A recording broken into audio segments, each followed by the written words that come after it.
illegal for one thing that's been hindering me to text your investment clients about securities in any way.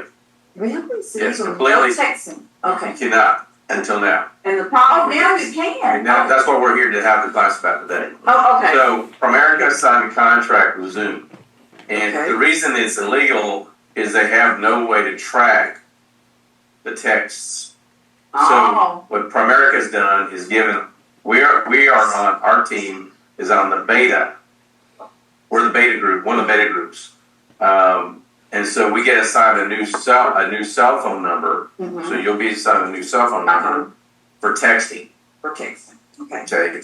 And you have to you need to go ahead and download the new Zoom app on your phone, on your computer, regular computers. Let's say I have clients text me all the time saying, "Hey, Eric, I have $10,000 extra dollars in my checking account. Go ahead and put it in my investment account." Mm-hmm. Or I have a client say, "I need $2,000 sent to my checking account because I need to pay some bills," whatever. So with the new program and the new phone number, they can track us because I can text the client. The client texts me on this new number. They can see that text. And then I can text back and say, "Hey, I'm supposed to call the client back and not make sure it's them." Yes. And then I can text them back and say I completed the transaction. Like, I'll give you an example. I have a number of clients that have more than one checking account. Okay. Okay. So they might text me and say, "Hey, Eric, I need you to send me $2,000. And I'll pull up their thing and I say, "Oh, I got two checking accounts here." I'll text them back. Checking account, and I always use the last four numbers of the checking account. Do you want money sent to the bank account ending in 4362? Or do you want it in 1234? And they'll text me back 1234. So then I'll send them to that number. So because I have, I'm a slow learner, I have not noticed they had two check accounts, and go ahead and send the one I thought they meant. And then 2 days later they said, "We still haven't got the money." And then I'm saying, "Well, I sent it to XYZ," and they said, "Oh, that's the wrong check account." But and most of the time they still have that account open, so they can go ahead and find it. But sometimes I've closed it, and then I have to wait for. Then I have to call Diamond Desk. If you're not a Diamond Desk member, you have to wait for it to come back. Oh God! So I'll get a Diamond Desk. They'll go ahead and resend the money, and we'll wait for the money to come back. Okay. I'm gonna start sending them a text. That in the future, if you want to text, you want me to text you regarding securities transactions, text this number. You have to have their verbal permission before you can text. What they're recommending is call your client with a new number and say, "High school times, listen, can I send you a text?" But here's the deal. I know my clients really, the specific ones that I tend to transact with, I know them really well. The key to doing securities business in your whole career is having this one phrase in your head: know your client. Know your client. Okay. And you'll see KYC in text. That's what that is. Oh, I've seen that all. Know your client, meaning when I say know your client, you sat down with them, you spent time with them, you talked about this and that. You know their risk tolerance. You know their goals. You know what they're trying to accomplish. You know a lot of you know what's going on in their family dynamics. You know all this stuff because that all plays into whenever you do anything with your clients and securities. Because if you family dynamics, why is that important? If you know if they got kids that are not good with money. Good with handling money, then, or if they got kids or iffy on more likely to be drug users or have issues with the law and things like that, to handle them, to definitely make sure when you're communicating with them, that you are communicating with them and not their child. Okay. Especially if all of a sudden they decide they're going to change a checking account or a bank account, something like that, because you don't know if that drug head kid is adding a new checking account. So you can send money to them. That's another thing about text. That drug kid can get mom's phone, right, and text you. Yeah. And you think it's him. Yeah. Just know your clients. When you're talking to your clients, make sure You're clear on what they want. You're clear on their banking information. Same thing with addresses change if they move suddenly. You didn't know they're going to move, or the address changed. That's suspicious. Yeah. Talking to ex-spouses trying to call you. That's definitely no, huh? No. Even a spouse. I will not talk to a spouse. Yeah. Even if you know that's their spouse. Yeah. Okay. Well, you can't say that always. If I know them, if I was talking to Alan and his wife, and his wife calls me, I'm going to talk to her. Because you know them very well, right? If Becky calls me, I'm going to know that's fine to talk to her. Talk to Becky, okay. Okay. But if it's some client, and I've never talked to that wife before, and all of a sudden, I'm going to verify stuff before I go any further. Oh, okay. Yeah. You should have been sent a email from Zoom Help. And right before that, you should have been sent a new phone number. Go to zoom.us. It will take you here. So you want to download it on your your regular computer and on your mobile device. Absolutely. You will log in to primerica.zoom.us. Wanted to Primerica Zoom? Primerica.zoom.us. That's going to be your new log. And when you click sign in, and it'll pull up what looks like your Primerica login. Okay. And you click that, and it will take you to your Zoom. Yeah, and you'll use your Primerica login information to access your stuff. Okay. When I get a text on my Zoom side, I initially had it where it was temporary, where it would show me the text and then go away. So I had to change that. I had to change it to persistent. So that way, when it comes up, it'll stay there, and then I can return the text. Okay. It says all your contacts are automatically moved over. So we can use these. Now it's secure because now they have a way to monitor it. What's happened is some big firms have been fined millions and millions and millions of dollars. That's why it's been such a big deal. If you go to POL and you come over to POL Home and go to On Demand, the second thing on that screen that I just went away from, it's going to take a minute to get back to, is VOTD. VOTD. Video of the day. Okay. And video of the every day they put out just like a 5-minute video from somebody who's doing good things, encouragement. Okay. They do a video of the day. They do the broadcast on Monday. On Friday, Julie Seaman does something called In the Zone. Right? Okay. And I know RVPs who begin their Saturday morning session showing Julie's thing from last night. On Thursday, they do something called... so they're doing something basically every night then? Oh, yeah. Tuesday, they have something called the iced tea sessions. They got 2 heavy hitters sit down and talk about how they built their business. Okay. I mean, they're going nuts trying to make you successful. You got to realize the environment we're in, the regulatory environment we're in. Oh, yeah. The joke is when regulators come to the home office, it's just a matter of how much money they want, how big a check we're going to write to them. Oh, because they go in and they know they're going to find something that, if you got 26,000 investment advisors, you got all this stuff going on, somebody didn't do something right. Yeah, they're going to find something. If you ever want to be an RVP, you need your 26 also. You're 6, you're 63, go ahead and get your principals. Yeah, go ahead. Because it's the same question. 65. Get them all over it. Just knock them out. Because it's all the same stuff over and over again. The 65, half of the 65 is the 63 you just passed. You go to POL, in upper left, you'll find On Demand. And some things that are available, it says PFN. Here's Julie Seaman's Zone from last Friday. They did an RVP locker room yesterday, which was open to everybody. It's really good. Okay. That's the Canadian thing. Iced tea sessions they do every Thursday. Training for champions. I'm not sure when they do that. But then there's PFN Monday mornings. There's Up to the Minute. That's once a month. They do that for security. Iced tea sessions, training for champions. Anyway, but all of this stuff is available for you. A lot of the ones from the past they have available. First Fast Start School I attended, one of the things they said, and it stuck with me, they said, don't think for 6 months.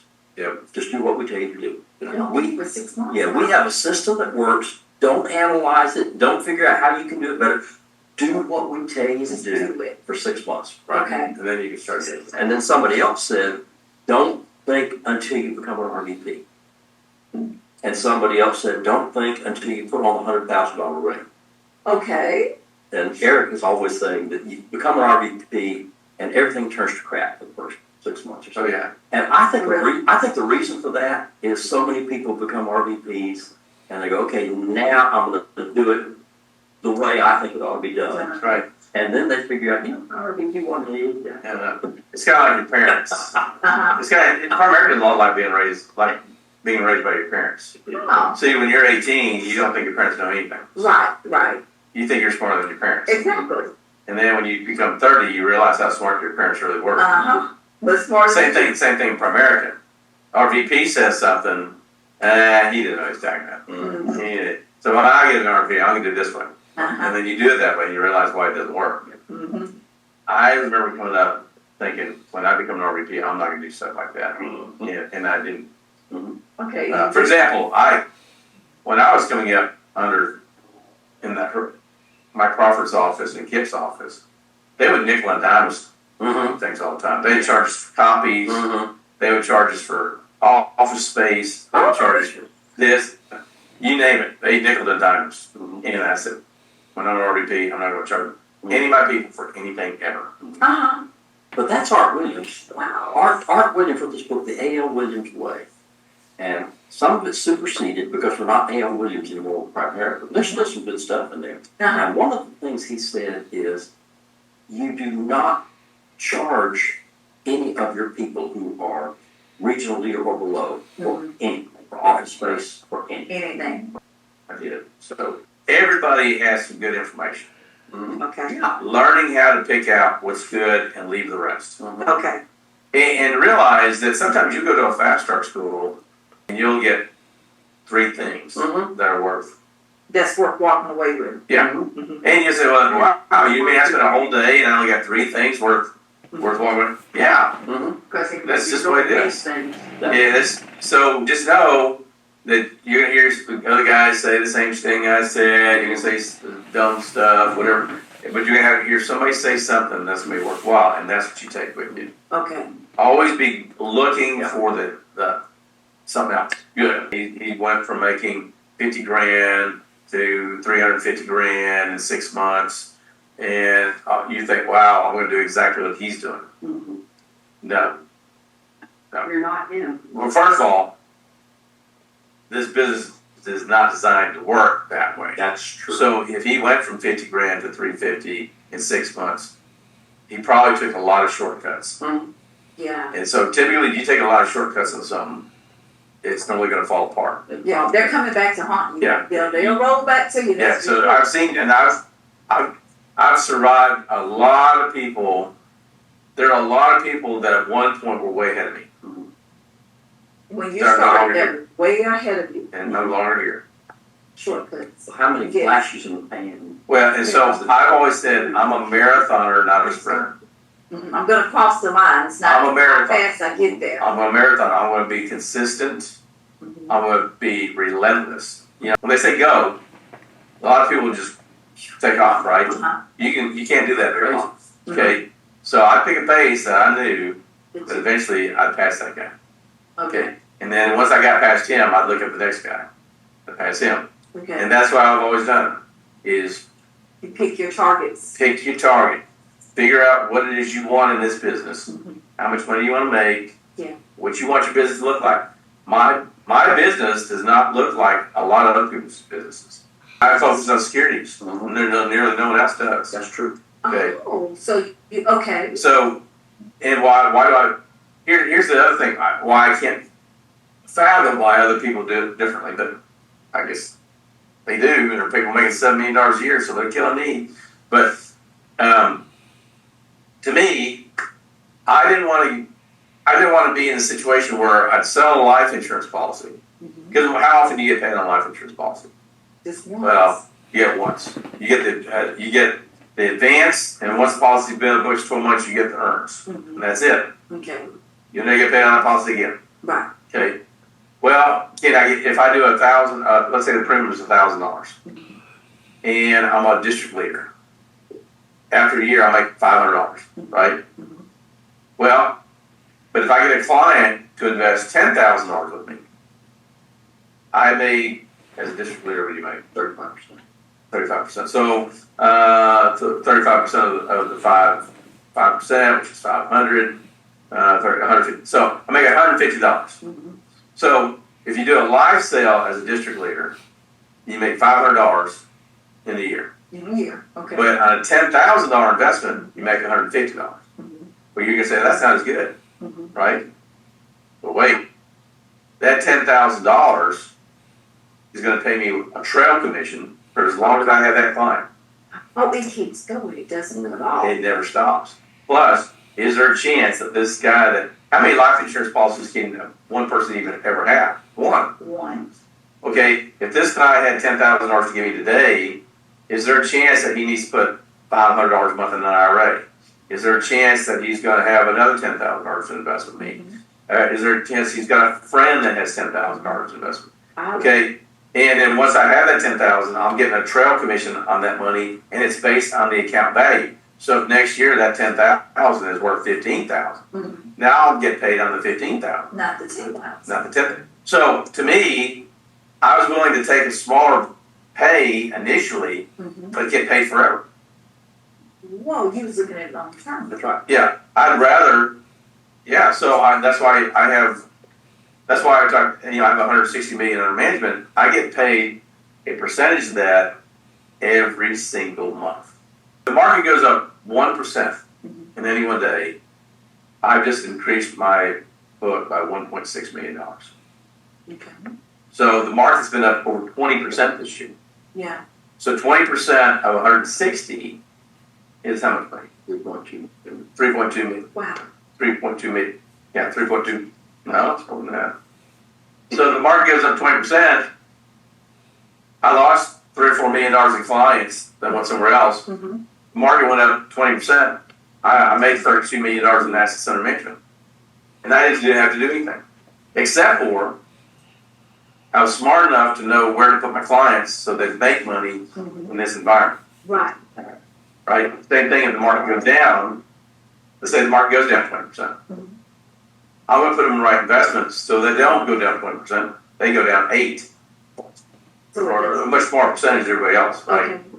Because then, again, my assets under management don't go down very much. No, just a little bit. A little bit. And compared to, and here's the deal. If, let's say all the other advisors had their clients go down 20%, I go down 8. Okay. Those other clients, that other firms are going to be saying, wow, I lost 20%. I start getting more referrals when the market's down than I do when they're up.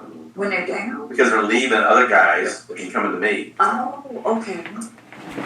So I get more business when the market's going down, and when the market goes up, I get more business. Okay. Because my clients get making more money. And if your clients are making more money, they're happy. Right? Yes, If absolutely. you're 10 grand's worth 15 now, you're happy. Yes. Right? Absolutely. So you're not going to go anywhere. No. You're going to stick over there. Matter of fact, you can tell your buddies about me. Yeah. And then they're going to come to me. That, yeah. And so this keeps going. Okay. Okay, and so to me, I'd rather get paid a little bit all the time Mhm. than a lot once. Okay. And I don't have to depend on anyone else to do it. Right? Right. If I have a base shop where I mainly do life insurance, Mhm. I have to recruit a legion of people to bring those to policies keep in. selling these life insurance policies. Right. Okay? The same thing in life, and same thing in the real estate business. Yes. Okay? If you got the broker, you got all the agents out there, but if none of the agents are selling any houses, you're still not making any money. Mm-hmm. Yeah, that's true. Right? And you could have one good year where you sold 300 houses, right? But you have another lousy year where you just sell 0. Mm-hmm. You don't get any residual off the 300 you sold last year. No. No, you're absolutely right. Exactly. So to me, what I wanted to do is get in a business where I could stabilize my income. where I knew I was going to make a certain amount of money every month, whether I did something or didn't do something. Yeah, I'd rather have consistency Income, yeah. than be here Down, up and down, and you're all the time. constantly looking for it, gotta make it. Constantly trying to find a sale. Yeah, Right, and then it's sometimes if you're in that environment where you're trying to make a sale, sometimes you'll push yourself or push the client to do something they shouldn't be doing. Mm-hmm. because you're desperate to make that move. That's exactly right. Yeah. So then you don't want that. You never want to put your client in that environment. You don't want to put yourself in that environment. No.